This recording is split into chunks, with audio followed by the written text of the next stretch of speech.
Hi everyone, welcome to another episode of Rola Diplomacia, which stands for Roll for Diplomacy.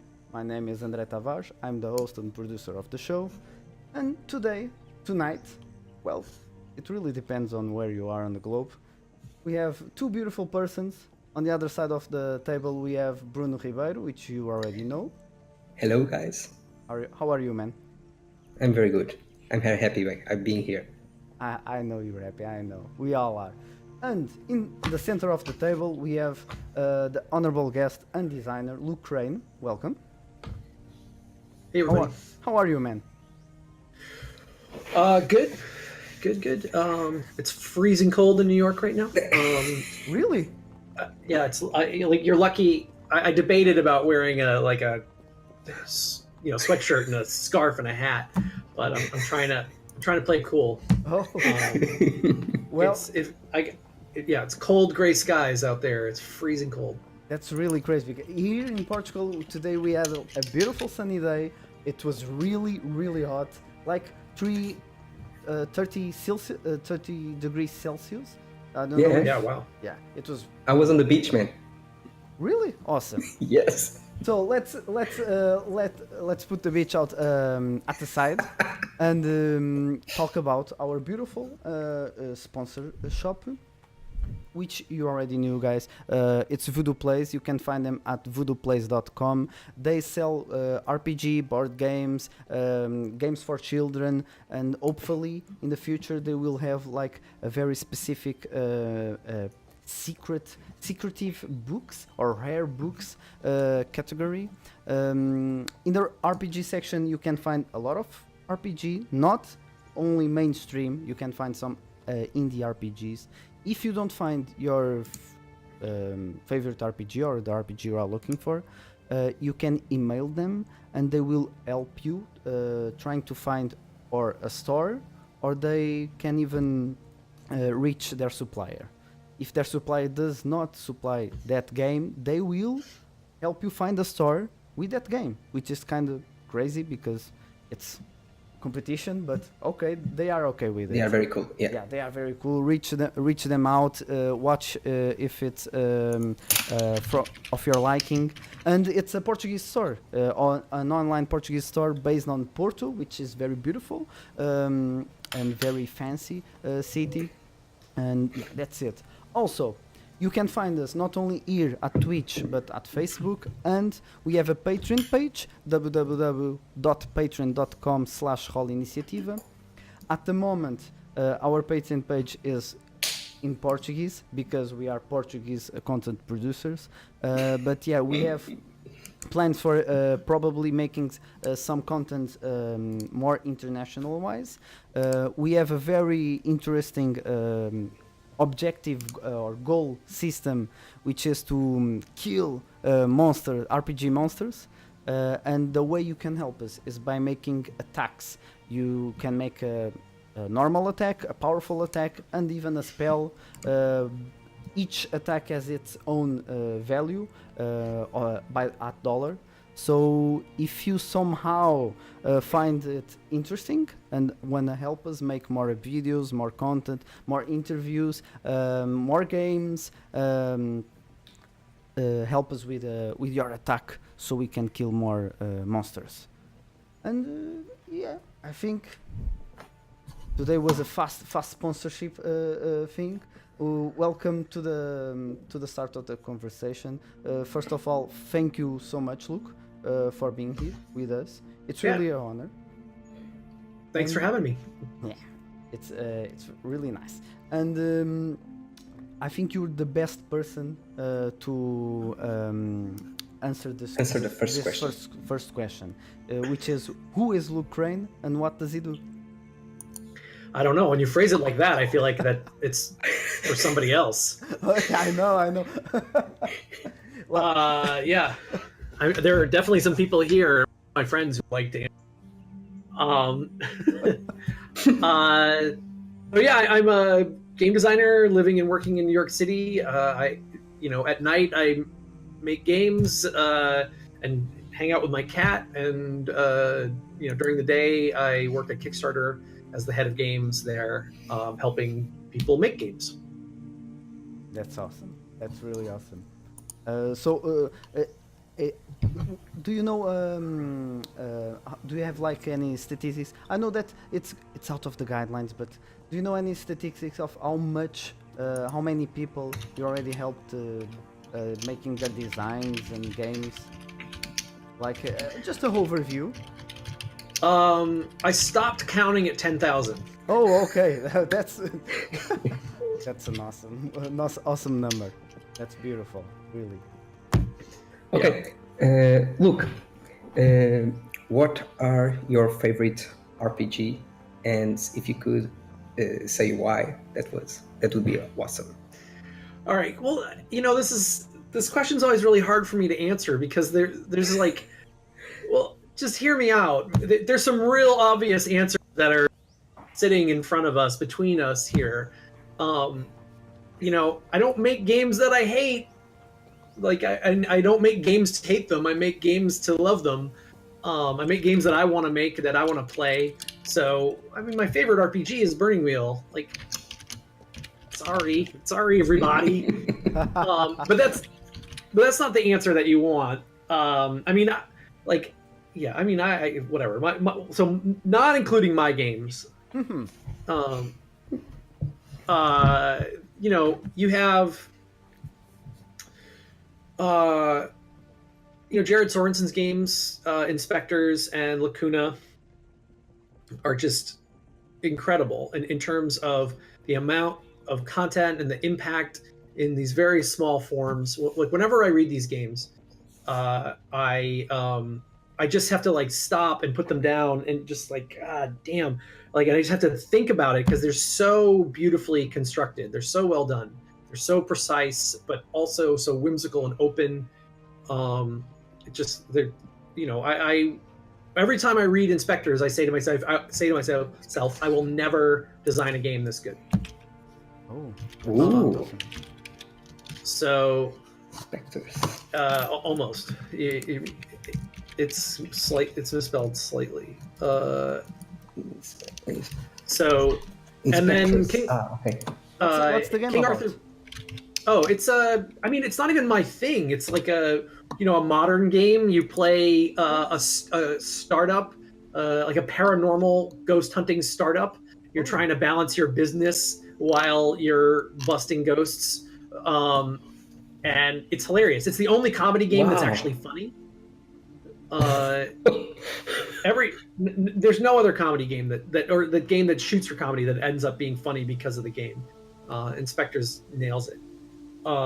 It's got innovative mechanics. I mean, it just like really just like it comes out. It's like the first edition is like 99 or something, and it just breaks like tons of new ground. It just completely overlooked in terms of like design these days. I mean, John Harper's Blades in the Dark, which is a monumental RPG, which is just like a new level of RPG design, like borrows so much from Inspectors. No, that's just draws like the entire core system of Blades in the Dark is from Inspectors.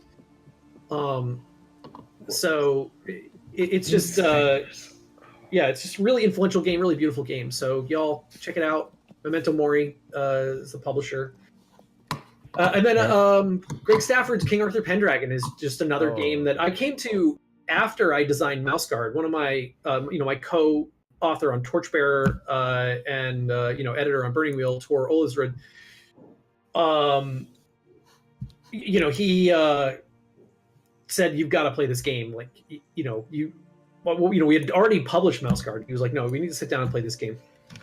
And I was blown away by how similar in ethos King Arthur Pendragon and Mouse Guard were, but also obviously how different. And Greg Stafford's ability to merge the kind of history and mythology into game design is just marvelous. Like, there's so many good things to talk about in that game, and of course, the traits and passion system. The fact that you can lose control of your character, it's just a beautiful thing. Like, your character can turn around and say, "No, I'm not going to do that." Or the character can turn around and say, "Oh no, but I am going to do this." That's great. The last. Yeah. It's so good. Such a good game. Any and- editions? Specific edition? I've only played 5.1. That's where I came in, and we played that for a few years. I played 2 campaigns of King Arthur Pendragon. Did you play the great campaign of King Arthur? Yes. Oh, Yeah, really? yeah. How was it? Yeah. I haven't played the whole thing. That's part of the majesty of this game. It's just so big. It is, but it's so worth it. Awesome. It's that alone is just just unique in campaign writing and adventure writing for role-playing games. The way it removes agency from the players and says, on one hand, like you're just going along for the ride. You're on like a Disneyland ride, just kind of rolling through Arthurian legend. But you do get to do stuff. Your actions do matter, and your fight for survival really matters. And you're. Spoilers, everybody. Uther dies. You don't get to save Uther. What? The 1,000-year-old myth. 1,500. Spoiler. But like that. Like Greg's like, no, you don't get to save him. You don't get to do anything like that. So you kind of have to watch these like beautiful events happening in the background, but while still playing out the fate of your character. And it's just. The fact that he makes that work is just magic. It's just really inspiring to me as a game designer. That's beautiful. Look, we have a question from our community. Forais is asking, what is the first thing you look when you get a new RPG book? I look at the table of contents. Oh. What am I looking for in the table of contents? What am I looking for? Ready? Okay, so the typical RPG table of contents. Introduction. What is role-playing game? Part 2. The world. Millions of years ago, something amazing happened. But now you're playing in the ruins, forgotten times of the cool thing. And then character creation. Combat. Maybe... Or combat magic, and then maybe like a skills section. And if that's what your game is, then I'm gonna probably put it down and not play it. I'm probably not gonna do it. What's missing from that game? Everything. So, I'm just looking for games that have a more fulsome approach to design, a more holistic design. Games that are doing something interesting, like that model of like, well, we only need combat rules and magic rules because that's the only thing we can't resolve at the table ourselves. Like, I will also dig into the rules. I'll dig into the some stuff and look for failure rules to see how the game addresses failure. That's also something that we should just have solved at this point. I mean, we solved like the indie RPGs crowd solved failure in RPGs 20 years ago, and so like. That's technology that exists out there, and people should just be picking it up and reincorporating it and using it in their RPGs. That's what we do. That's how RPGs are developed. It's a beautiful culture where we learn from one another and we iterate moving forward. Look at the new edition of D&D. Like, it has now turned back and has started adopting techniques from indie RPGs. It's super cool. So that's what I look for when I pick up a new RPG. Awesome. Great question. Thank you, Forais. That's a great question. Thank you. So we talk about the games and the design, but about the people who are making them. Which designers you find that were or are true influencers? For you. Yeah, for you. And why? I don't know. It's weird. I don't like. I really try to stay away from cult of personality and whatnot. I just think the designs and what you say in your design is more important than your face. Yeah. So, I could list off, designers new and old. Like Jared and I became friends. I, fell in love with his design, and it turns out that Jared's okay too. And like I've before Greg Stafford died, I met him a couple times. And last time, like right before he died, I was begging him on my knees, tears in my eyes, begging him to let me play test the new edition of Pendragon, which he said, "I'll think about it." So you know, what am I going to do with that guy? I don't know. I'm really lucky, but honestly, we're all really lucky to love RPGs and to want to be involved in this community, because it's the same reason why I'm here talking to you. I don't know. You know, Adam recommends you. I trust his recommendation. I watched, you know, some of his interview. I'm like, okay. But the RPG world is really small and it's really nurturing. And that's the important thing. Like within a few months of me entering the RPG world back in 2002, I was talking to people that were on the cutting edge of design, that were very highly placed in the industry, because the world's really flat and really friendly and really open. And so, yeah, I mean, so I'm really lucky. I've become friends with a lot of those. Like, you know, Vincent Baker and I are good friends. Like, go me. But like saying like I don't know, you know, I don't know. I don't want to fucking like create a hierarchy of designers. We get it's a tricky question. You know? Yeah. No, we are very lucky. It's a question that some guys can answer it because they have people that help them to develop some projects. But anyway, I truly understand. That's a different question. Yes, that's a different question. But you already told us that your favorite game was Burning Wheel, so I really want to know what is Burning Wheel and what it does best. Oh man, it's a weird ass game. Burning Wheel's on the cover. Burning Wheel says it's a fantasy role playing system. Yeah. And, you know, I can't even bring myself to call it a game, which is there you go. Which is a little weird. It's a game.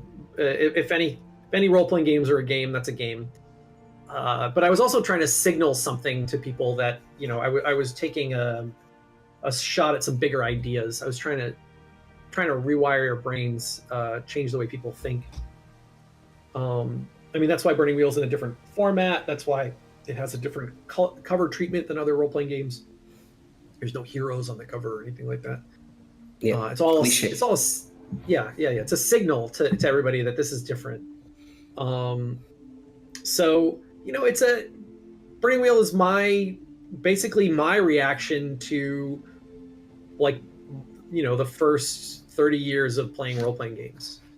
You know, it's my kind of summation of all of my thoughts about what went well, what didn't go well, and, you know, what I would fix, what I loved, what I hated, you know, stuff like that. So yeah, it's a gritty fantasy RPG. It's very technical.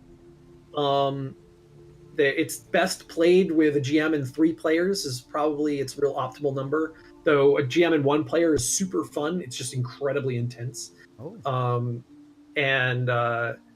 you know, more than 3 players, the game honestly starts to break down. I mean, we've played it with 6 or 8 players, and it's fine. You can like operate the game and kind of say cool things, but you just don't really get to engage with your beliefs in the way the system intended. You don't get, like, the rewards don't count for the same thing. They're not as meaningful. Help isn't as meaningful. So really, when you come down to, like, when, you know, the game wants you to be rolling, you know, die pools, you know, like 4 to 6 dice, then that means that you want to be playing with, you know, 3 people. Yeah. You know, 2 to 4, but 3 is the optimal. And it's you know, whenever I say this, people are like, prove it. But it plays, and I'm just like, whatever, I made the game, go play the fucking game. But like, it plays very differently than other games. It has a different ethos. It has a different starting point. It has a different way to engage. There's no meta plot. The GM isn't coming with like, okay, what's my story? I mean, the GM has to show up with some really important elements to the game, but the toolbox that the GM is drawing from to the parts that the GM is pulling from to bring into the game are the things that the players have put on the table. The players and the GM have agreed like to a range of things that are important, and the players say, okay, I want this, I want this, I want this, and the GM says, okay, well then if all of these things are true, then this is what's wrong, this is the problem, this is how you'll be challenged. In a lot of like it's weird, in a lot of role-playing games, your character is sacrosanct. The GM, like, you're going to use your character to overcome the meta plot or the GM's puzzles or whatever. And in Burning Wheel, the GM is going to attack your character. The GM is going to say, yeah, you bought that castle, you think that castle is precious, well then, we're going to see what you really value here, and we'll see what you do. And it's really, it can be really aggravating to play. It can be really, it can get really intense, and players get real mad at each other. I'm guilty of that. But it starts this cycle where your character is changing and developing and growing, and trying in this, this cycle to overcome these threats, these obstacles, these challenges, and and you're as a player, you're thinking deeply about how, like, what these things mean to you, how you react to them, how you want to change them, how you want to overcome them, and you're writing it out over and over again. You're writing, like, that's not in the session. That's at the start of every session, right? You're writing a new belief, start of every session. Like you're changing, and then your skills are developing, your traits are changing, your traits are being voted on or voted off, and things like that. It's just a very different way to play. I play a lot of D&D. I love D&D. I play a lot of D&D, and it's just a very different mode. And you see that. You see people like just slam into a wall when they come to Burning Wheel from other role-playing games, where somebody gets really excited about it. They bring it to the table, and they come to me and they say, they don't know what to do. They just sit there. They don't do anything. Wow. And well, it's clearly my fault at that point. I should have just made Dungeons and Dragons. Oh, don't say that. Please, don't say really that. So it's curious because you talk about solo play, you GM with a player, and for Ace, immediately throw at the chat. Can you talk about what you think about solo play and so no GM? Because he also had, as a GM, sometimes it's kind of frustrating, as you told, to spend time building something to have players missing them. Do you think like solo GM is the answer for that? The solo. Let me see if I understand you. Well, so I'm talking about 101 player and GM. Oh yeah, he's talking about solo play, no GM at all. So sorry. Sorry. No, in my world. Burning Wheel has a GM. So no, I don't think solo play is smart, good, or healthy. Sorry, y'all. I know it's a real trend right now in games, but not into it. Like that's the reason why I play these games. Hear what your crazy ideas are, and sit down and talk to you and bounce this off, and to really challenge you and see you rise above. So solo play, not my thing. Okay, awesome. So, regarding designers and games, there have been any designer or game key to the design of Burning Wheel? Oh, sure. And why? I was really lucky when I was a kid. We played a lot of different games. Like, my friends had an appetite for a lot of games all the time, and we messed most of them up, but the first role-playing game I ever played was Paranoia. Yeah. Oh, there's a great story about this. Like, I'm surprised. I was coming back from a con in Long Island, not too far from my house, and I was on the train. I was with my friend Dro, and we're on the train coming back, and I see this guy, sitting a couple seats ahead of us, and it's Greg Kostikian. It's the designer of Paranoia. And I'm like, Dro, God, I gotta go say something to this guy. So I introduced myself to Greg and I made a role playing game. And he's like, and Greg is a legendary, like, thorny personality. And he's just kind of like, and I was like, I wonder, can I tell you a little story? And he's like, sure. I was like, well, so Paranoia was my first role playing game. And I was like, and we played it straight. We played it serious. Like, we didn't get that it was a comedy game. We thought it was serious. And he just looks at me and he smiles and he says, "Oh, you poor boy." It was great. Wow. But yeah, so we played Paranoia, we played Marvel Superhero, MERP, what is it? Greg Porter's Time Lords, obviously a lot of D&D, Shadowrun, Star Wars, played a lot of Star Wars, Call of Cthulhu, so I kind of, I didn't know it at the time, but I was like drinking deep of the classics. We never played Traveler and we tried to play Realms of Chaos, like Warhammer, the Rogue Trader stuff, but we couldn't figure it out because it was not very well organized. But we did play Warhammer Fantasy. We played a campaign of Warhammer Fantasy. This British kid came to my school and ran it for us, and we were just like horrified by how dark and deadly it was. It was great. So yeah, I mean, I just got to drink deep of what ultimately turned out to be a bunch of classic role-playing games. And then, I just saw that I could just see some of the problems at the table. I could see the friction points in these games where the players thought they were doing one thing, but the game wanted them to do another, or where the game just bogged down and it was just really like kludgy and slow, or where the game's incentives were driving the wrong type of behavior, like systems where you're earning points that can be spent to modify your roles or advance. Mm-hmm. What do you do there? What's the better spend? And it's almost always like 9 times out of 10 is to invest in your character, and that's no fun. Then you're not spending points on rolls. Anyway, so those games are all hugely influential on me. But probably the last big campaigns that I had played before I really dove into Burning Wheel.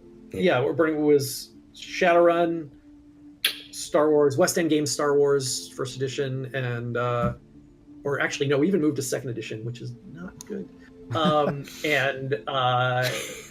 AD&D. We were still playing Advanced Dungeons and Dragons First Edition. We were like, "Ooh. F you, Second Edition."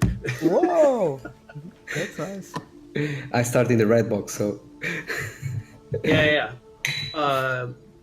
My second role-playing game was Expert D&D. We didn't have the red book. We had the blue book. Oh. Anyway. Yeah. Awesome. You told us that Burning Wheel was a game system. So I think it inspired some other things to come out as RPG games. So which is your favorite Burning Wheel supplement and why, or Burning Wheel system that gave another RPG? Wait, like of the children of Burning, or the other Burning Wheel books, or other people's RPGs that they have? Both. What? Both. Look at you. You're like, answer all of the questions. Yeah.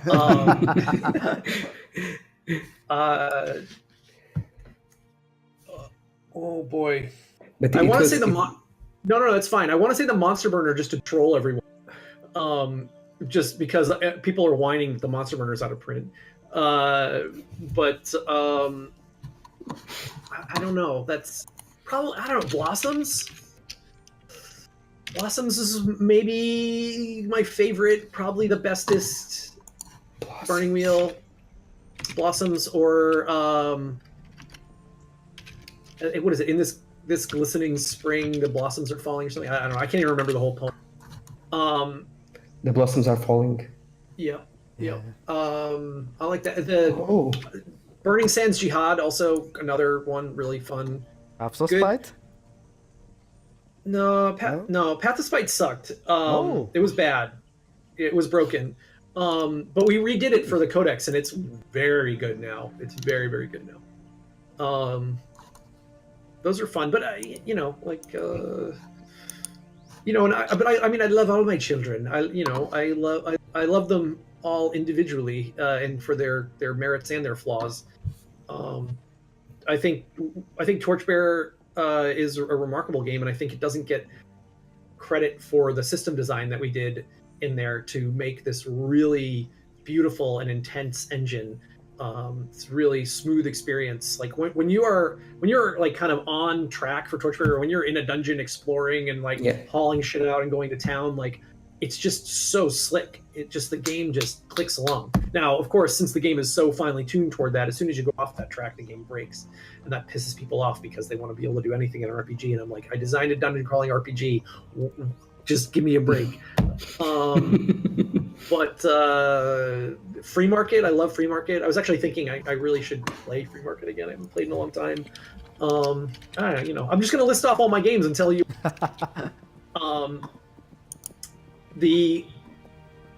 Probably my best game, honestly, probably the best game design I've ever done is in Inheritance, and it's a tiny little game that like no one will get to play. What's the name, Luke? Inheritance. Inheritance. It's a LARP. Oh, beautiful. Oh, it's a live action roleplay. Yeah, it's a Viking funeral. How do you feel about LARPs, by the way? I love them. I've been designing LARPs for like 20 years. By accident. I didn't even call them LARPs to start, but they were LARPs. Do you know how? Can you tell us how you start making LARPs? Was there any coincidence, any moment? Yeah, because the touch points are very very near. So honestly, my friend Ian Marshall in the 90s would just these crazy LARPs, essentially these games you would like, they were like kind of, I don't know, what do you call them, experiences or something. You would come for one day to his house, and he would have this scenario, this role play scenario that you had to go through. You had to whatever, escape or navigate or win or what, and it was just kind of part puzzle design, part RPG, and those are just so inspirational, so really formative. But then once I got out into the Burning Wheel, I realized that running a demo for 3 or 4 people that took 2 to 4 hours was pretty counterproductive. So I tried to invite more and more people into the game. I tried to make Burning Wheel scenarios that bigger and bigger. Like we went, so the first scenario, the Predicament, was for 2 to 4 players, and then the next scenario, Poisonous Ambition, was for 8 players. Yeah, and the game just completely breaks at 8 players. So we kept having to add these rules to make it work. And ultimately, we ended up creating these LARPs. We created Poisonous Ambition, The Gift, The Web of Nests. I think those were the 3, and it was like, eventually Poisonous Ambition became like 20 players. The Gift was for 8 players. Oh, Inheritance actually started. Yeah, Inheritance was in this too. It was for 10 players. The Web of Nests was for like between 17 to 20 players. Like, we just did these crazy games that were, were just based on the Burning Wheel, but they were LARPs, and they were really fun. But like, they weren't I had to decide, they weren't the core experience that I wanted for Burning Wheel. Mhm. I wanted Burning Wheel to be this intense experience for 2 to 4 people, rolling dice and like advancing their characters and not solving all the problems in one session. And these were the other side of that. They were these like wild experiences for 10 to 20 people, or 8 to 20 people, that where everything did get resolved in a single session. So we eventually like had to pause those and turn back to Burning Wheel and start developing the game, the way we wanted to. But I recently went back to Inheritance and redesigned it from the ground up as a just straight up LARP and published it. Awesome. And no, it's not available anywhere. We've made 380 something copies, and we had to. It was all by hand, cloth components, like wood components. This whole insane thing, and it is gone. There's no more. No more? Really? Zero. Oh, it hurts. But okay. It's $250. So Oh, yeah, we get it then. yeah, yeah. Yeah, but okay. Now we have like a community question. Bruno, can you shoot it from Mariano? I'm gonna. Okay, so Marianne is asking which of your RPG you think better emulates its comics, Burning Empires or Mouse Guard? Mouse Guard, 100%. Why? Yeah. Well, we were better designers when we did Mouse Guard. We learned so much from Burning Empires. And Burning Empires is an amazing game, but there's too much of me in Burning Empires. Mhm. There's not enough of Chris. There's not enough of Muller in Burning Empires. And there's a lot of Muller in there, but there's still it's not enough. There's too much like Oh. set that aside and how his works and really make sure that all of the game mechanics are that. And instead like it's easier to rule in to redesign it. So even though there still are very Oh, we are. obvious like realism, Can you guys hear me? I'm sorry to interrupt. Look, we are like having some crazy lag, technical problems here. Can you guys hear me? It's a yes, it's a no. So guys out there, we are having like very lag. You there? Let's just give us a couple of minutes. Robot roleplay, voice made on. Yeah. Hi. Do you hear me, Bruno? Me. Oh, okay. Everything up. Yeah, it's Discord making it jokes. Are you there, Luke? Yeah. All is good. I can hear everything. Yeah, sometimes Discord is really crazy, and yeah, it's rare to happen, but it needed to happen with you. So, Luke, you were saying about why Burning Empires does not emulate its comics so good as Mouse Guard. Yeah, there's just too much of me in Burning Empires, not enough of Christopher Muller. So there's crufty mechanics from Burning Wheel in there. That we just left in because it was easier than redesigning the rule. We just said, okay, we'll just take this rule from Burning Wheel and put it in here instead of doing what was right for his world or his comics. But we got better about that in Mouse Guard. We really stripped Mouse Guard down and tried to better focus the experience. It's a little easier in Mouse Guard because we weren't trying to design the same kind of universe.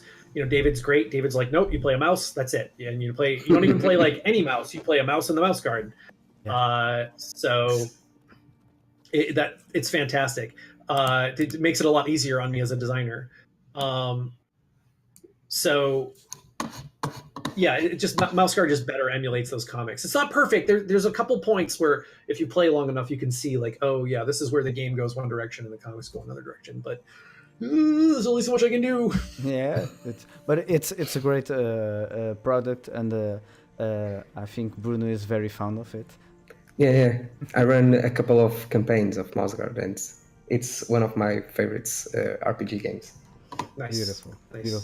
So, from all the games you've designed, Luke, can you tell us which one gave you the best pleasure to develop?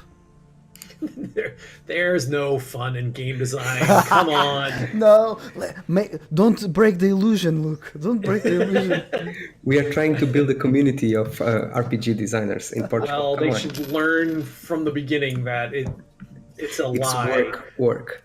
Yeah. Jim McClure told us that is do the fucking work. So it's just work, not fun. Yeah. Like I told my students the other night that if they're playtesting and they're having fun, then something's gone wrong. My They're God. missing something. They're overlooking something. They're ignoring something, whatever. But like, yeah, that's the lie of game design. This is I was like, games, it's gonna be fun. Like immediately, no, sitting in my chair for whatever 8 months or a year, writing Burning Wheel. Like after working on Burning Wheel for years before that, and then being like, okay, now I guess I just gotta write it. No, like it's just not fun. Like you're and that's the hilarious thing is like you're trying to make something that's fun for other people to play, but you have no idea. You're like, let me write these stereo instructions, like insert die A into slot B, and please have fun. And it's just not fun. And then you take your game out into the world, and the first thing that someone said to me about Burning Wheel was, "Why would I play this and not Dungeons and Dragons?" And I actually know. Like, at the time, I was like, but now I get it. I don't fault that guy now. I'm like, yeah, okay, that's a fair question. And the answer is, I don't fucking know. Get out of here. So Go play D&D. I don't care. maybe we can shift, like not the one that give you pleasure, but maybe the one that was more challenging. That's another view of the question. Yes. Oh no, there's no easy one. Like I don't make easy games. I don't make easy games to play. I don't make easy games to design. I'm just not going to design anything or put anything out unless I'm pushing myself to design something new. Okay. Like I just get too bored. Okay, but you design a game for you to play or for other people to play it? Me, only me. So, if you have Burning Wheel, Burning Empires, and Mouse Guard, which of these games you play more in this day, in the playing day? Burning Wheel. Wait, Burning Wheel. Okay, Yeah. awesome. It's your baby, so it's understandable. Yeah. So regarding playstyles, and now we are getting into somewhat deep situation. Does it still make sense today, the division of narrativism, simulationism, and gameism? What do you think about it? Can I call the cops on you? I know, I'm sorry, man. Are there Portuguese role-playing police that I can report you to? Because they're an international bureau, an international role-playing crime bureau that I can narc you to. Come on. All right, I'll answer the question. You can give What? context out there, because there are some, we have a small community, so they can be like, oh, what are you talking about? So be free. So there was a site, starting in 98 or 99 called indie-rpgs.com, and where Clinton R. Nixon and Ron Edwards and Jared Sorensen and a bunch of other people started talking about what it meant to design RPGs, or what were the kind of the ludological and theoretical underpinnings of role-playing games and play, and the play of role-playing games. And so they, eventually one of them, Ron Edwards, came up with this idea that there were 3 player priorities. There was a priority of narrativism, a priority of simulationism, and a player of narrativism. 4. There were 4. There's gamism too. If or maybe they changed simulation games. I don't know. Anyway, so that's what they were. They basically here are ways people play games. They play games, for the story first, or for the simulation first, things like that. but then, it developed, that whole theory developed into this idea that you could design into those things, that you could design a game that was story first, instead of simulation first, which was a very radical idea at the time. And now we're just like, yeah, duh. I didn't come out of this movement. I walked into the conversation kind of like out of the cold of the internet and being like, what the hell is going on here?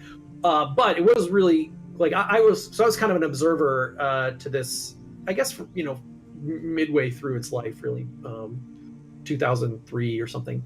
It was a lot of really very smart people having very thoughtful discussions about role-playing game design, which just wasn't happening really anywhere else. Like, not, I mean, maybe like it Knutepunkt, in Europe, they were talking about LARP design at the time. But in terms of like tabletop role-playing game design and having this kind of very rigorous thought process and like having discussions, where they attempted to have moderation and attempted to keep the discussions focused and on topic, this is the internet, right? Like, this is an insane losing battle. And then, people just got mad about it. People got mad that people were thinking deeply about things they liked. That's the dark side of games, right? Is that a part of our people get deeply upset when anyone talks about what they're doing in a critical way, even if we're not saying that it's not that I don't like what you're doing. It's just that I want to talk about what makes that thing work, what makes that thing tick. And you put enough people in a room on the internet talking for long enough, and someone's going to say something dumb, or someone's going to say something that's misinterpreted, and then people acting in bad faith are going to take those things and use them to smear people, and like just normal identity politics, like bullshit like that. But the fact that, like, for about 10 years, right, from like 99 to 2009, there was a group of that grew to be pretty big, like dozens, if not like 100 or so people talking very intensely about what it meant to design and play and even publish role-playing games. It's really remarkable. Like, I wouldn't have been as successful as I am in this world if it wasn't for them. Even though my game challenged a lot of what they were talking about, like my game didn't fit into a lot of those molds that they were building. But just hearing them have these debates and even participating in some of them was good. It sharpens the mind, and it's good for the hobby. It's good for the art.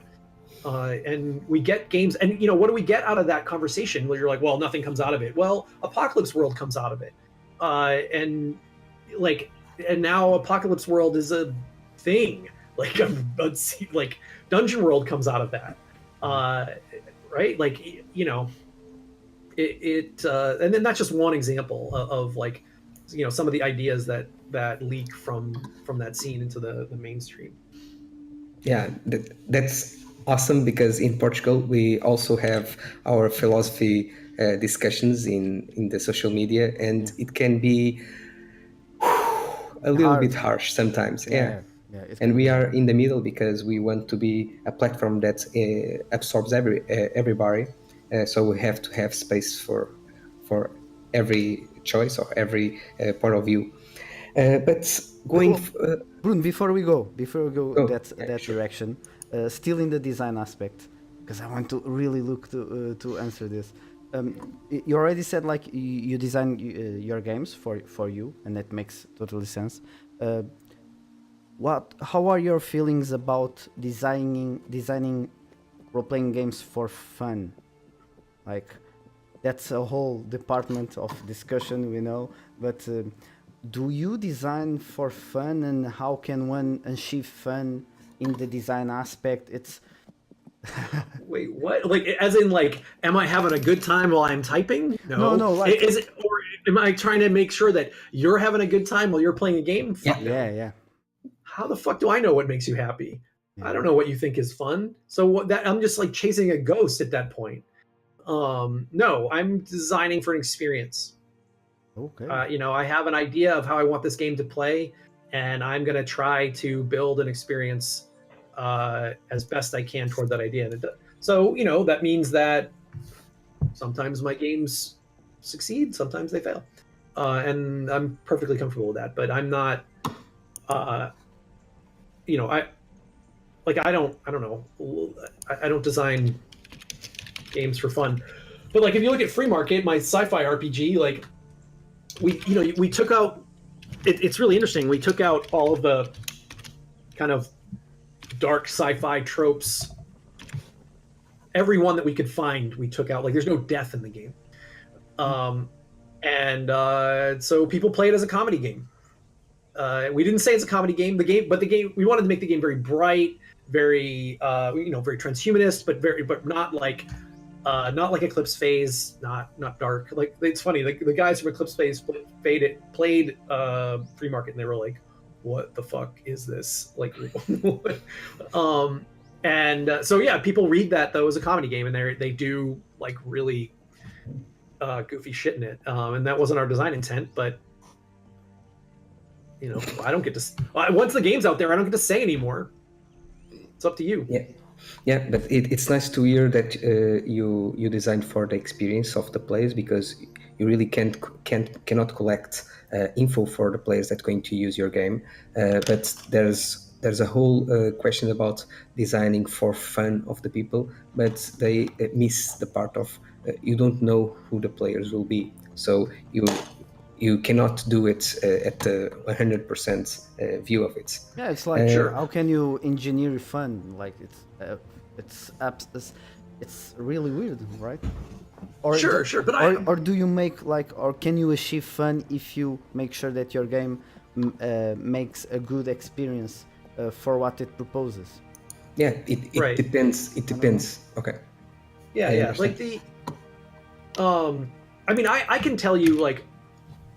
If when you sit down, I can say, this is the type of experience this game is going to deliver for you, and inside of this box. And if you find yourself outside of that box, this will not be fun. Yeah, I can tell you when it will not be fun for you. But in terms of like, will you find the box that I draw fun? I don't know. And so I'm just going to design for the what I want, and if you like it, great. If not, yeah. So a question, a different question.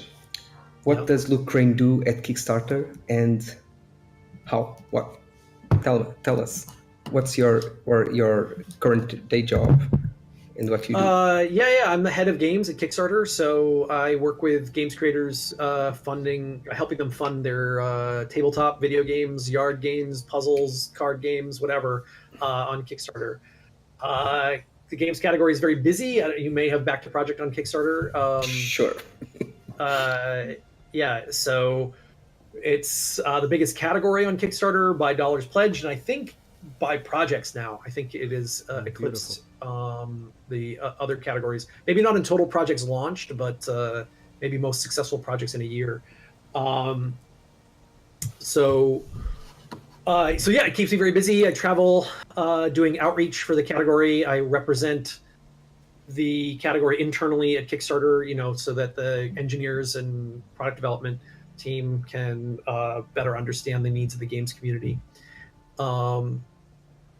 So it keeps me very, very busy. I bet. I think yes. But we already know, because you already told us, like, you are the head of design of the games at Kickstarter. But how is your job? Like, you spend your daytime reaching the projects. Do you help each project to go through by the designing aspect of not the design of the game, but the design of the structure of the Kickstarter? Yeah, Kickstarter campaign. The campaign. Oh, nice. How does that really work? It's curious. It's very one-to-one, very hands-on. Oh, really? Beautiful. Yeah, I mean, there's like, I might talk to someone, I might have lunch or coffee with them, I might have a phone call with them. They might just send me a link to their project, or they might send me an email with some questions. And, some people just want me to, give them the papal blessing of, looks good. But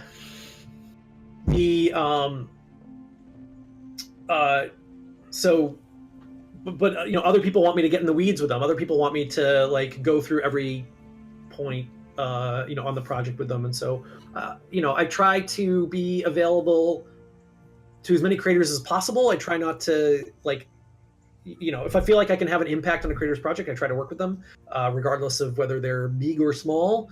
I manage a team there. I have Anya Combs is my second in command, and Trin Garitano does our digital outreach. She does newsletters and blog posts and social media and stuff for me for games, which is also very busy. And then I have my friend Michael Lieb in Berlin does outreach for me here in Europe, and there in Europe.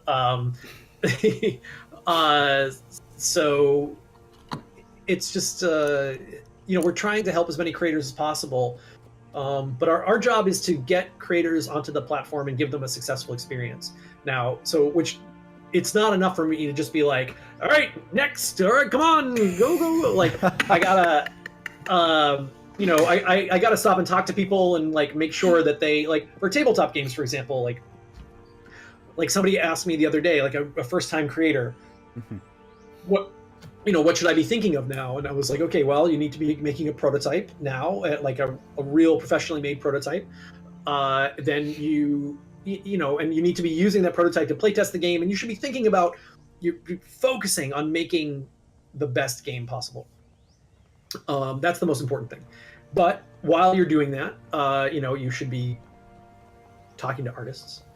You should be getting manufacturing quotes from Panda or Breaking Games or something, and you should be thinking deeply. You should be you should go into a dark room and shut the doors, where it's quiet and you can meditate deeply on shipping.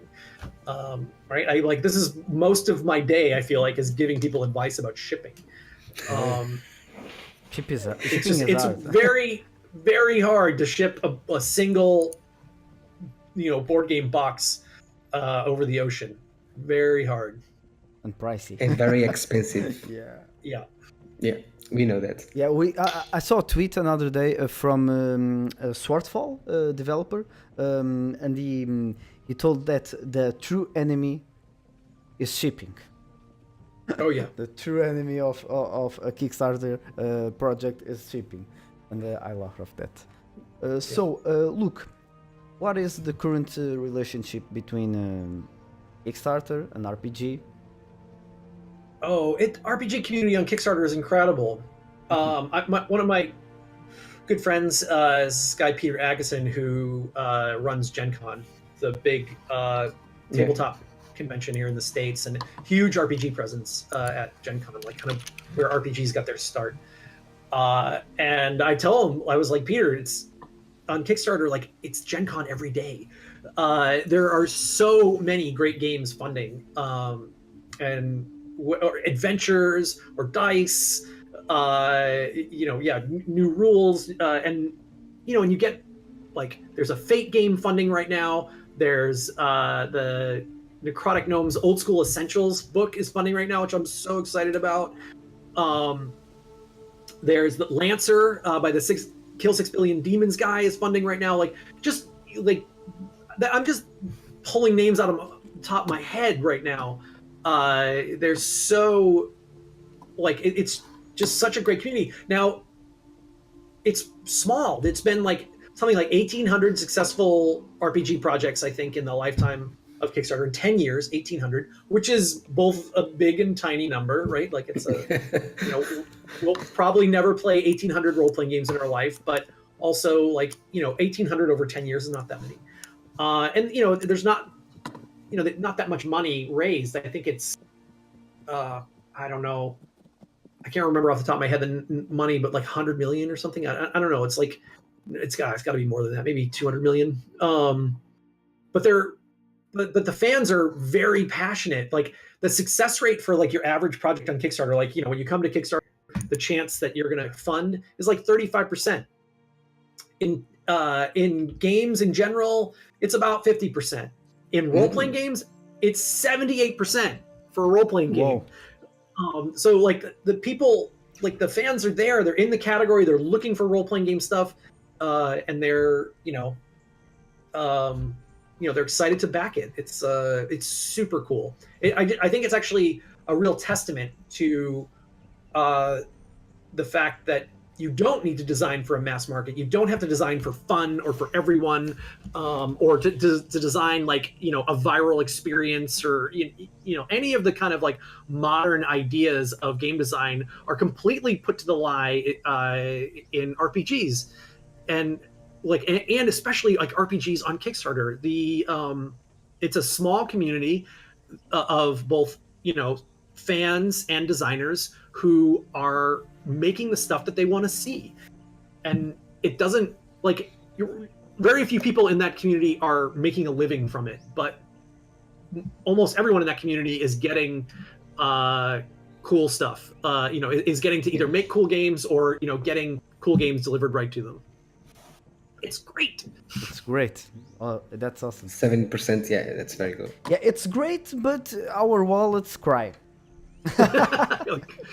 Oh my god, yeah. I have backed 426 projects on Kickstarter, so I feel you. Okay, that's a great number, man. Woo. Whoa. I need money to buy diapers, so Beautiful. So we have a community question made on Facebook earlier, like a couple of days ago, which was from DreamUp. He's like a Portuguese designer, very indie, but yeah. So his question is somehow weird, but maybe not. Is there something that you'd like Kickstarter backers to know that they most likely don't know? Oh yeah, there's no conspiracies, y'all.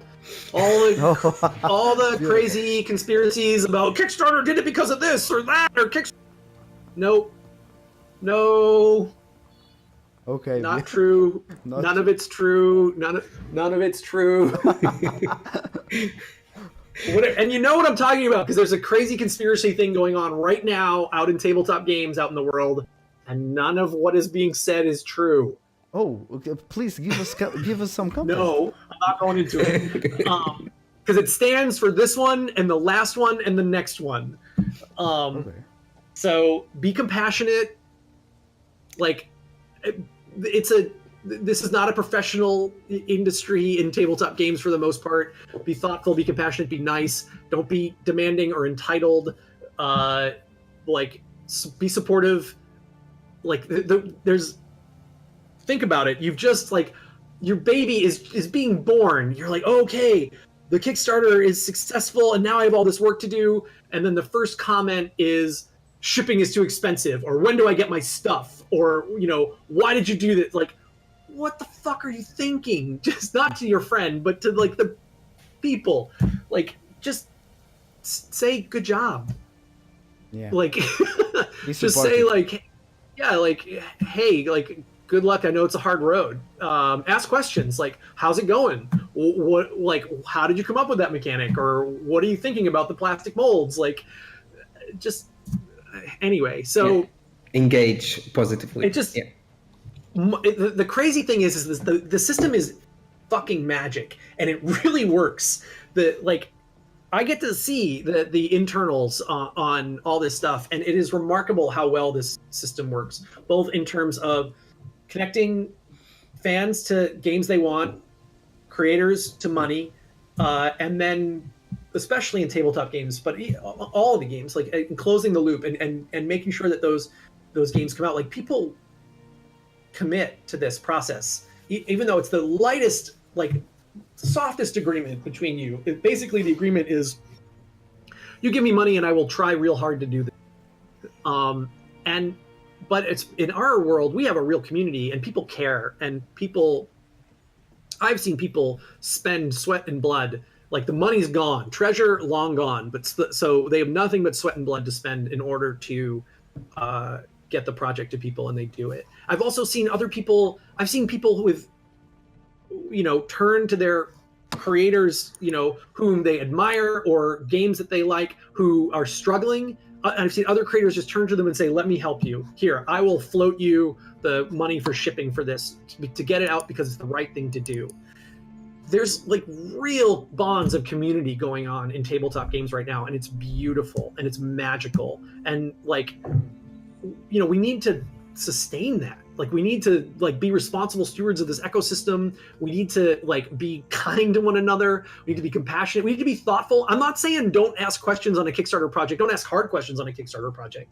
But like, you know, you can do that while being a, you know, responsible and kind member of the community. Yeah. That's true, man. All right. That's my rant.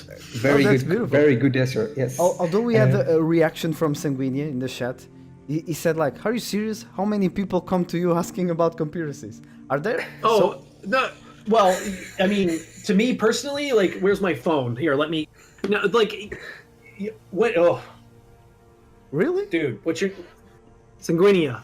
Sanguinia. I know you, Sanguinia. You're not into this kind of thing. You don't jump to conclusions. You're thoughtful, but oh my god, have you heard of a website called Reddit?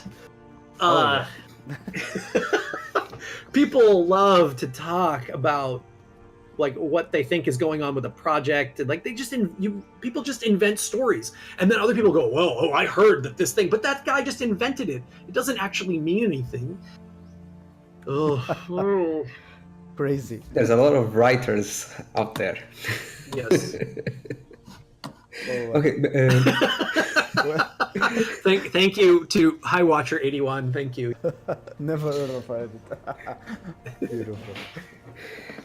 You have to say thank you because Watcher is one of our our owns, and he's supposed to be here with us, but he had something to do with his family. So, okay. Let's like shift. you told us that you supported more than 400 projects in Kickstarter. So Correct. I would love to know which the game projects at Kickstarter do you more in love previously in supporting it. That's so hard. You like to create these hierarchies. You like to get me to designers, like put designers over one another, put my games over one another, put projects over one another. Whew. I'm proud of all my children. But I have particularly enjoyed playing Dragoon by Laywaste Games. Is a tabletop game that I think is a great mix of accessibility and replayability, and just the quality of the components is just next level. Like, you just couldn't do it without Kickstarter. It's just so good. Beasts of Balance, also one of my favorite games to come through Kickstarter. Just completely and utterly unique. It's a connected toy or integrated game that is the only one of its type that makes it fun and easy, and like just so well designed, so thoughtful, so beautiful. So that's one of my favorites. And then on the digital side, I am a huge fan of Darkest Dungeon. Like, let's be real, people. Torchbearer, yeah. We beat Darkest Dungeon to market by a few months, and I went up to those guys I was like, please take this book, and because we love you.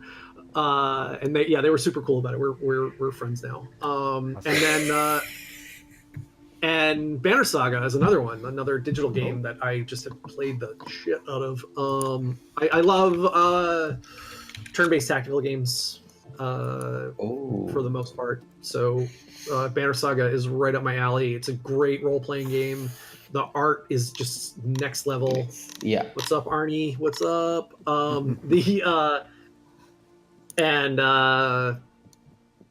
That's just good story, good writing, good design. Just really, really proud to have been a small part of that game's life. Beautiful. There are a lot of good projects at Kickstarter. Yeah. So regarding like, do you have anything to add, Bruno? No. Sure. Keep going. Yeah, for sure. Regarding like the role-playing aspect, do you foresee, or which feature do you foresee for the roleplay, both at inside Kickstarter and outside? Can you foresee? Oh, something? the future. Oh, yeah. Open your third eye. Yeah, everyone dressed in LARP costume all the time. Everyone in character, wearing like horns or wings or their steampunk goggles all the time, every day. Oh, That's my prediction. That would be very good. Next year. right next year. Oh, awesome. We already have some kind of second life in our digital world, so I think that would be a step, not very long. I think people usually dress to what they're going to do in the day, but they are thinking in other things in life, the things that they love to do. So it's a very good to know that some people would like to go in their horns to work, doing accountable or something like that. Yeah, it's a very good vision. We have people in chat saying, "I do that." That's pretty doable. So beautiful. So, but regarding the relationship we talk about, at this very moment is great. Do you foresee like the role playing games and the Kickstarter having even better relationship? How does that is able to achieve? Will new tools be created inside the both the platform Kickstarter and both at role playing game? Do you have like any provision, anything you can foresee? I mean, we're like, that's the downside of the of role-playing games being so small, is that we're not going to develop any kind of product internal, for RPGs, because that would be designing for a very small niche. Yeah. But role-playing game folks have always been very like adaptive to technology. They I mean, just look at how the RPG community adopted Google Plus. Like a bunch of my communities, the Burning Wheel community, Torchbearer community, Dungeon World community, Mouse Guard community. There's tons of people, thousands of people over there using Google Plus, and so it probably the role playing game community probably truly deeply sad that G Plus shut down. Yeah. I'm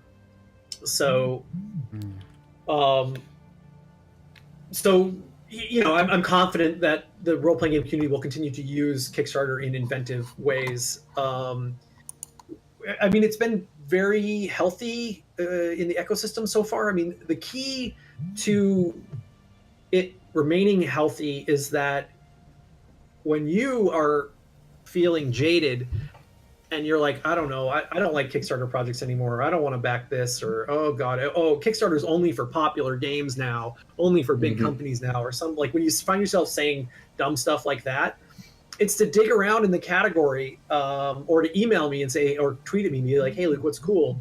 And to find a creator that's just getting started and just put $5 down on them and say, here's a bet on your future. Here's a bet on the future of this whole community. I'm going to put $5 down on you that you're going to probably make this game, and I hope you make another one after this that's even better, right? Like, that's the key, is like, not just to get the things you love. I mean, that's important. Obviously, that keeps us going in a lot of different ways.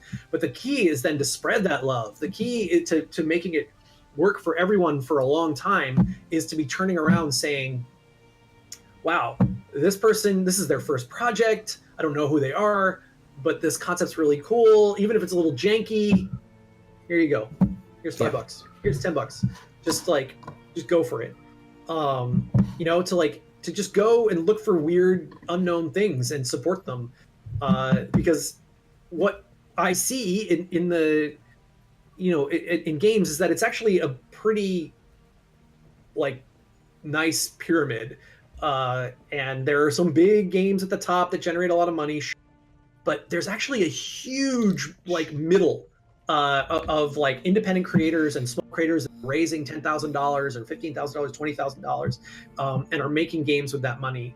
And those, like, that's where we all get started. Like, that's where we all start. So, like, if you want to see more dungeon worlds or more burning wheels or, like, or whatever, like, find the kids that are just getting started and support them. That's beautiful. Luke. But, So you want to do a question? no, before but yeah, you can throw it, Bruno. But from our colleague Watcher 81 in the chat, he actually said a question really nice. Can I throw it?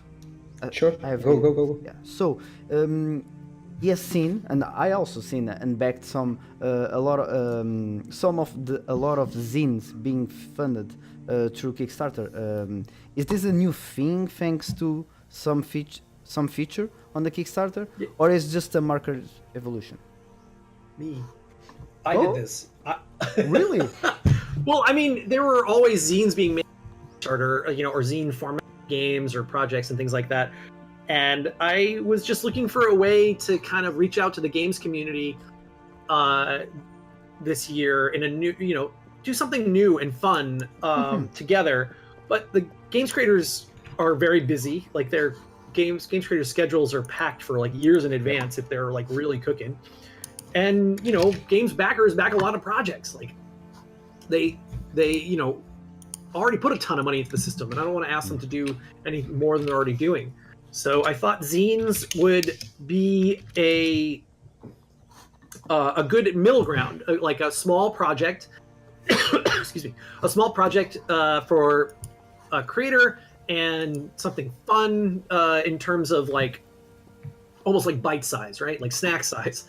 And then something the fans could pledge like $5 or $10 or maybe $20 for, and get a lot of content, get a lot of cool stuff, get something a little bit different than what they normally get. And it worked. It was great. There were 106 projects launched. There's over $400,000 pledged. And true to form, the success rate, again, remember, the average success rate on Kickstarter is 35% for a project. The success rate for the Zine Quest projects was 93%. No way, really?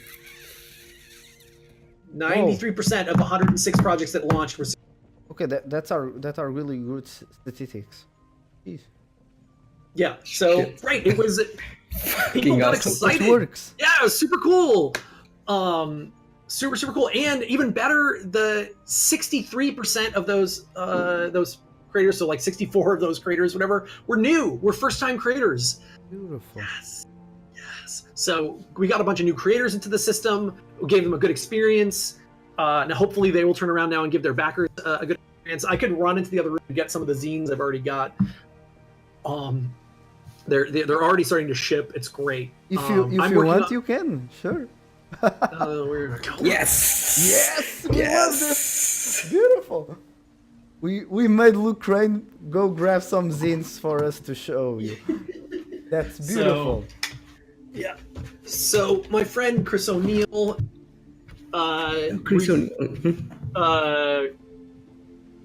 relaunched his like original RPG, Kobolds Ate My Baby, in its original zine format. Oh, hello. There's somebody here who's interested in zines. What's up, buddy? Hi. Oh, a new guest has appeared. Yeah, well, she might come visit. Well, she doesn't like it when I'm yelling at the computer. It kind of bugs her. But she usually will come visit. So Kobolds Ate My Baby. And then my friend Nathan Paletta did this RPG design zine, right? Okay. Look at this. This is so good. Like, already, like, this is exactly what I wanted. Let's get a good spread. Like, what's design is making good choices. They're making choices. Yes. Beautiful. Yes, Nathan. And it's all like, you can see that. Like, it's kind of cut and paste in there. Oh, Yeah. God, Yeah. really beautiful. And then I don't know who this person is. This is reunification, but it's a letter writing RPG. It's like your country is at the end of a civil war, and your family was divided by the civil war and is all coming back together. And you role play through the letter writing as you're coming back together, like before you're sending letters back and forth. Wow. And beautiful. Frank style. Yeah. Super cool. And then what is this? Look at this. look at this fucking thing. It's super cool. And look at, if you turn it upside down, it says the strings. Anyway. Whoa, beautiful. So I have no idea what this is, like, but I'm glad I backed it already. So, yeah, the character. Wait, is this? Yeah, in. What is it? This is like there's this weird character card, like, in the event of. Like oh, is that the character sheet? Yeah. I think it's a character sheet. Anyway, so excellent. This is just. There's one more. It's around here, which is the Goblin RPG, which is a bunch of guys, or two guys rather, who are Torchbearer fans, decided to remake Torchbearer, but just for goblins. And I'm really excited about that one too, but I don't know where that one went. The goblins probably got it. Beautiful. That's really love to hear, and it was really love to see. We love when our guests go grab zines RPG and talk about that. It's really dynamic and beautiful. Really nice. Watcher is adding that with zines, Kickstarter is like a refugee for old printing projects that nowadays are so old school and get so left out by modern media. And thank you so much for bringing up that zine aspect with incredible 93% of success. 90% of success in Kickstarter. Yeah. Yes, that's great. So time is running late, so I have the last question, and this is: what is your next RPG project? Your Lucran project? Can you tell us? Is it a secret? It is. They're all secrets. You probably can't see this, but this is a playtest document, playtest character sheet for the Coin Laundry RPG that I'm designing with Jordan Draper. Laundry, meaning you play people in a Japanese laundromat, like a public coin-operated laundromat. Doing your laundry, and you like so the character sheet is a little laundry ticket that you're checking off, and then there's a little there's a customer satisfaction survey on the back, that's the experience system. At the end of every day, you take a customer satisfaction survey, and then you have all these weird Japanese platitudes that you say to one another. Once you do your laundry, you're you say things to each other like, "This machine is shiny like our souls," or my favorite actually is someone says, "Oh, I finished my laundry." Say "I'm happy for you," or "We all did our best." It's really good. There's a whole other side of the game where you complain if you don't do your laundry. You get to complain, and there's all these Japanese complaints that we've written into the game. It's bonkers, and it is so much fun. I don't understand. It's magic. I don't know. It's one of those games that I make. I understand why Burning Wheel works, mostly, but I mean, it took a long time. Torchbearer, I understand why that game works. This game, I don't understand why it works. But it really works. There's little actual plastic washers and dryers set up in the middle of the table, and there's little cloth pieces of laundry and little detergent bottles, and yen coins. It's incredible. And you you have to come in, you sit down and you check off your character, and you get your laundry, and then you're like, "Oh, is anyone using this machine? Would you mind if I washed my socks?" It's incredible. And you have a level of politeness. You have you're basically you can be. You can be impolite, of course, and you can be neutral about it. I don't know, maybe you're having a bad day. But then you're polite or very polite or most polite. So it's very much weighted toward politeness. It's ridiculously fun, and it plays. The thing I'm really proud of is that it plays in about an hour. And Jordan is this game is so complicated. I'm like, are you nuts? This is the simplest game I've ever made. So that one, and then the other one I'm working on, I don't have a physical prop for, but this is part of my historical research for this game, which is urban protest in 17th century France. This is one of the best books I've ever read. um, about about protests and riots, labor movements, and rebellions in France in the 1600s. Because I'm working on a game set in the 1600s, and we're going to start in Paris, and then we're going to move our way out from there. Whoa, way more serious. The yes, tone, I mean. And way more serious. Yeah, the world was fucked in the 1600s in a way that is difficult for us to imagine. We think we're fucked now, and we may be very well fucked, but holy shit, was the world fucked in the 1600s. So I just think that's really fascinating, and so because you have that, and then you have our conception of the 1600s is is Alatriste and Dumas, the Three Musketeers, and Louis the Sun King, and the birth of New York City, and I don't know, all these interesting moments. But in truth, there was horrible climate change and famine and worldwide social upheaval, not just in Europe, not just this Eurocentric thing, but everywhere. This huge amount of upheaval across the globe. And so I just think, I don't know, I gotta try to write a game in that world. Beautiful.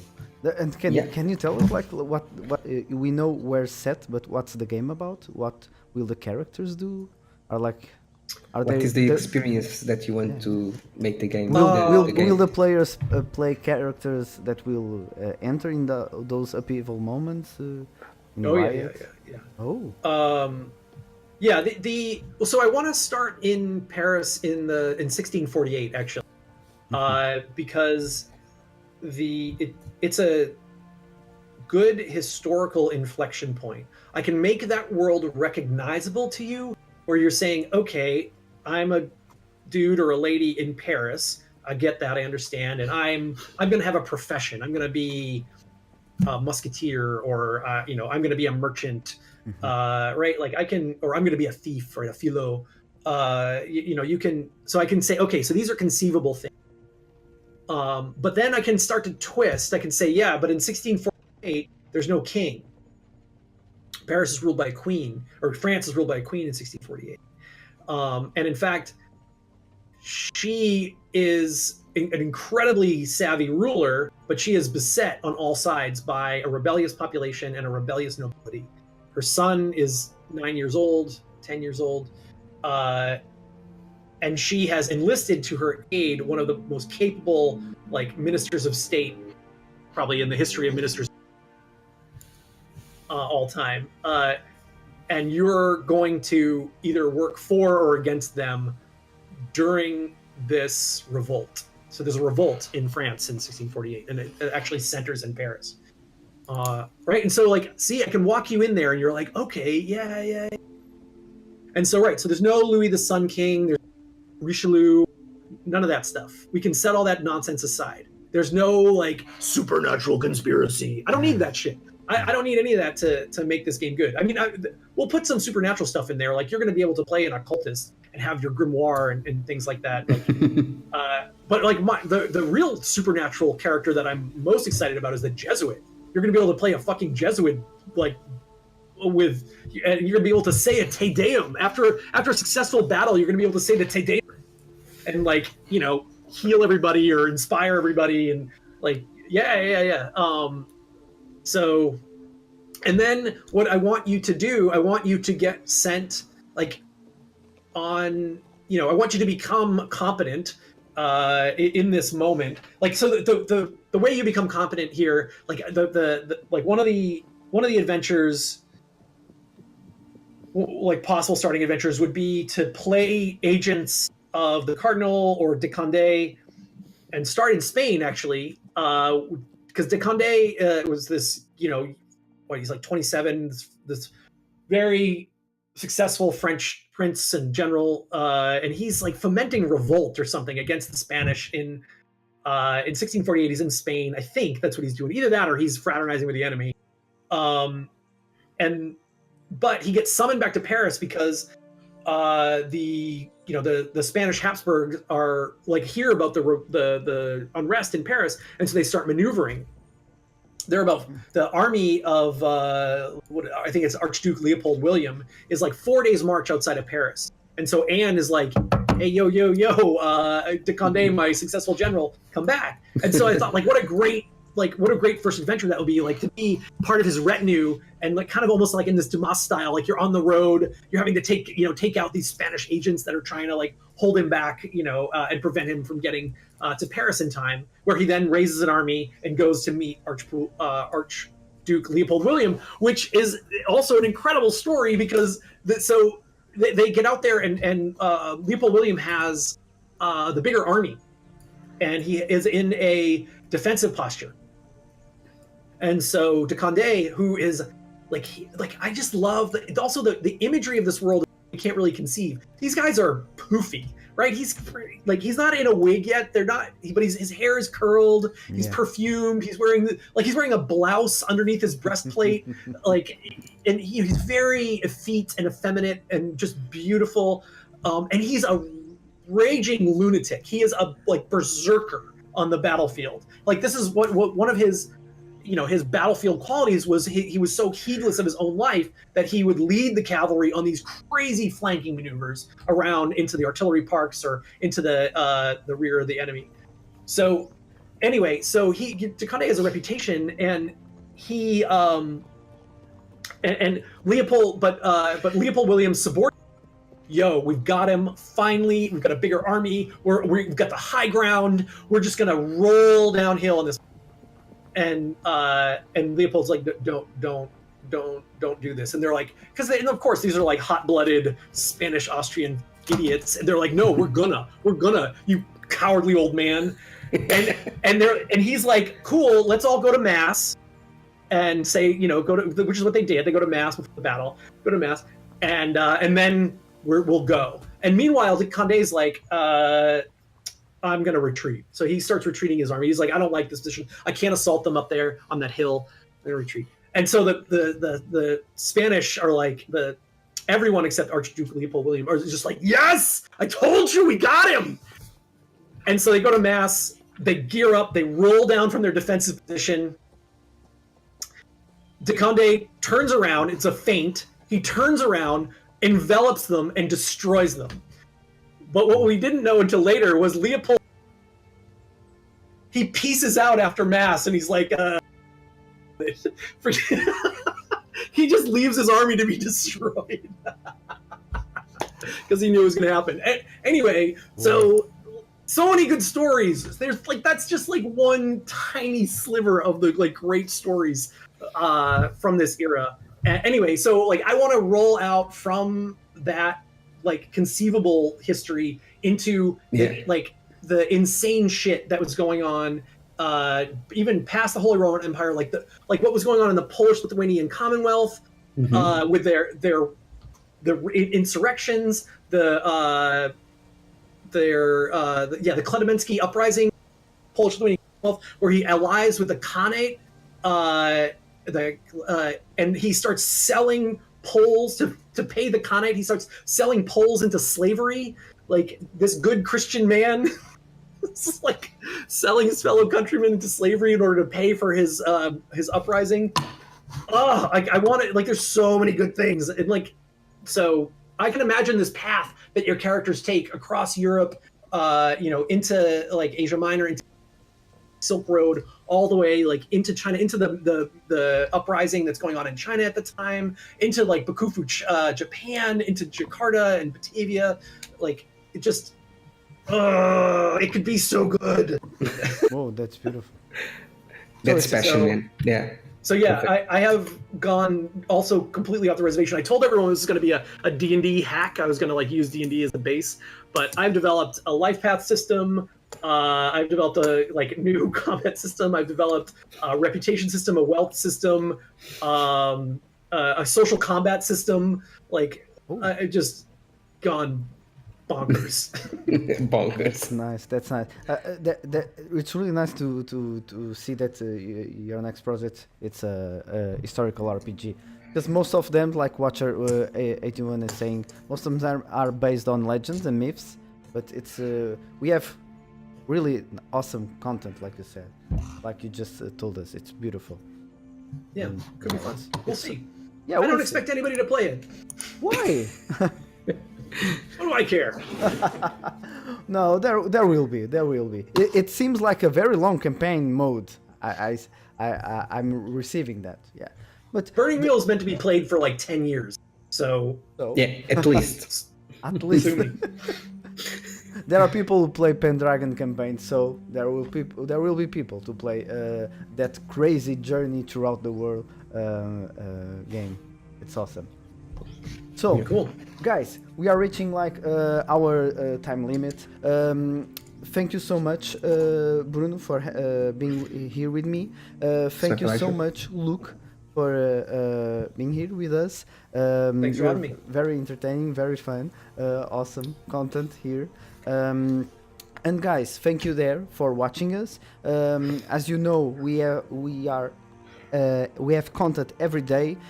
Tomorrow we have our Monster Monday, where we are converting Portuguese monsters into role-playing games. Tuesday we have Dusked Veil, which is our Dungeons and Dragons homebrew kind of adventure league thing, where you can play with us.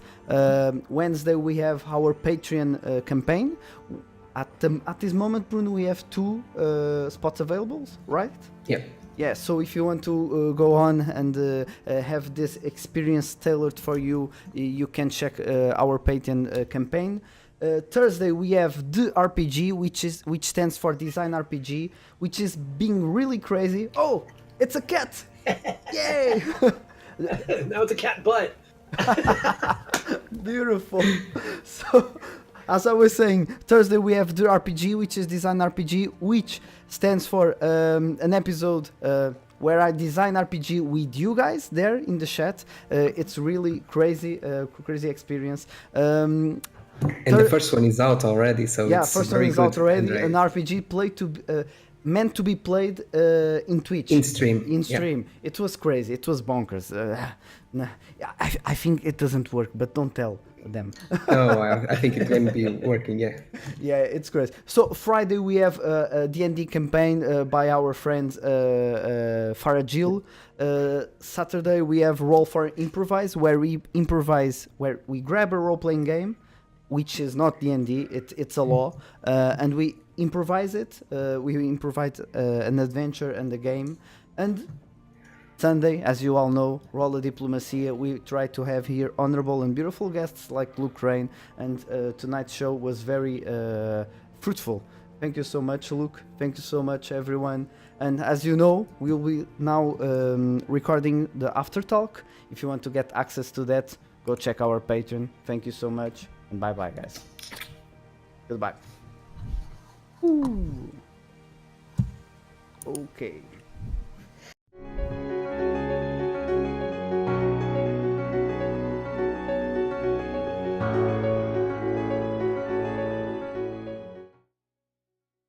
So tonight's episode was with the incredible and honorable designer Luke Crane, head of games at Kickstarter and designer of Burning Wheel, Guard and Torchbearer, us, and a lot of other LARPs and games. Thank you so much for watching us, and see you next Sunday. Bye bye.